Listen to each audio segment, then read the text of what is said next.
talked about obedience much in this course? Not really. Okay.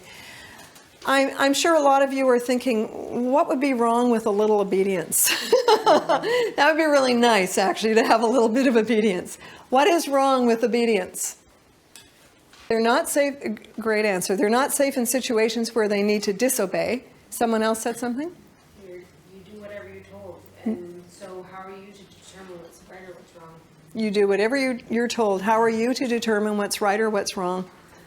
You do what the leader tells you to do, whether it's right or wrong, whether it feels good for you or not. Obedient children are in a lot of danger. Because it deprives them of self-esteem, they don't get to internalize life's lessons, they don't get to develop integrity. It interferes with their moral development, which we're going to talk about in a few weeks, how children actually develop moral values. Obedient children are deprived of that. They simply go along, with the rules, even if they don't agree with them. So when they become teenagers and the leader of the pack is saying, this is what cool kids do, or you should do this or that, they're not going to protect themselves if it's something that could put them into danger or that could have moral issues. Obedient children act very differently around adults. Obedient children need to be policed because they're not internalizing life's lessons. They're not internalizing why the rules are there. Cooperation is a very different thing. Cooperation is when kids, with authoritative parenting, when kids understand the limits, when they're given a voice, when you hear their ideas. Yeah. Now, punishment and discipline, for the sake of language tonight, I'm going to say that they are two very different things. Punishment is emotional. It's usually driven by anger.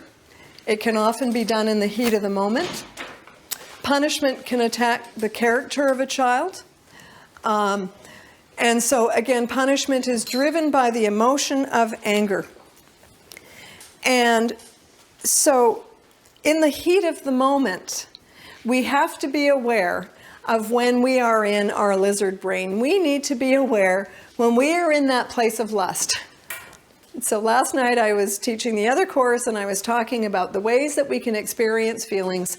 Denying feelings is just pretending everything's fine and stuffing until you get so angry that now you are saying something that you are going to regret later. Lust is doing something that feels good in the moment, but it's not a good thing. So my story of lust is when Jared was about 10 and he needed to go to karate. Have I told this story in this class? And so it was a Saturday morning and I'd had a busy week. I'd gotten all my courses up and running and just things were really busy and I was tired and I was studying at the time and really busy. And so Saturday morning, it's time for Jared to go to karate. And I said to Jared, Jared, get your gi on. And Jared simply said, I don't feel like going to karate. I'm so tired. And that was just because I was already stressed. That was just like stress was the tinder, the kindling. And his comment was like the spark that blew the kindling up.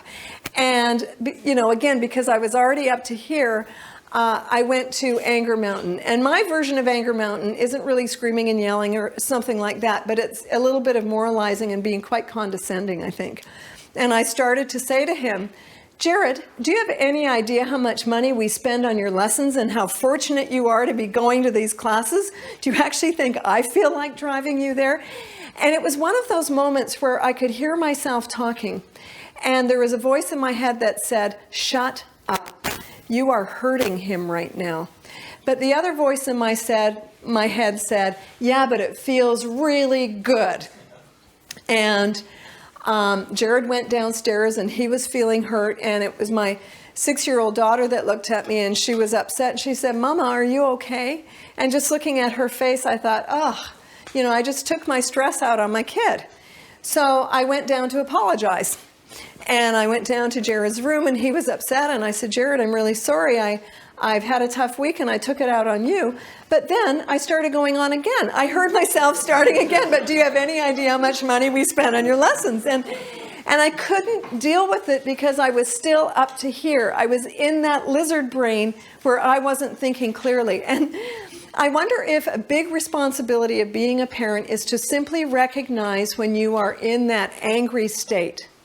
You know, I do an acronym for anger. A stands for pay attention to your feeling state. If you are in that lust or you're feeling defensive, drop the issue that's in front of you because it probably won't go well. Pay attention to the anger and negotiate your anger instead of the issue. G stands for gear down, get alone. E stands for express yourself afterward and resolve the issue. So I think that's a really big part of parenting is to pay attention to that. Yeah. One more thing on anger. Well, there's lots more on anger tonight. I said to my kids one day, I said, you know, there's going to be times where I may not be that pleasant. I might be grumpy because of work or I've taken on too much. And so sometimes I may not be as patient with you as I would really like to be because I'd love to be patient and be present for you, but I can't always do that.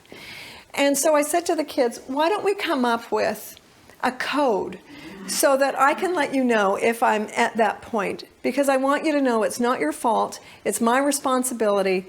And it was a way of discussing it at a neutral time. We had some humor about it. And so the kids came up with the code word, and the code phrase was bag lady alert, which wasn't exactly proper, but they thought this was great. And so if I got to that point, I needed to notice that I was there, and I would say, okay, kids, bag lady alert. And they go, oh, bag lady alert, and they'd run off, you know, and give me like a minute.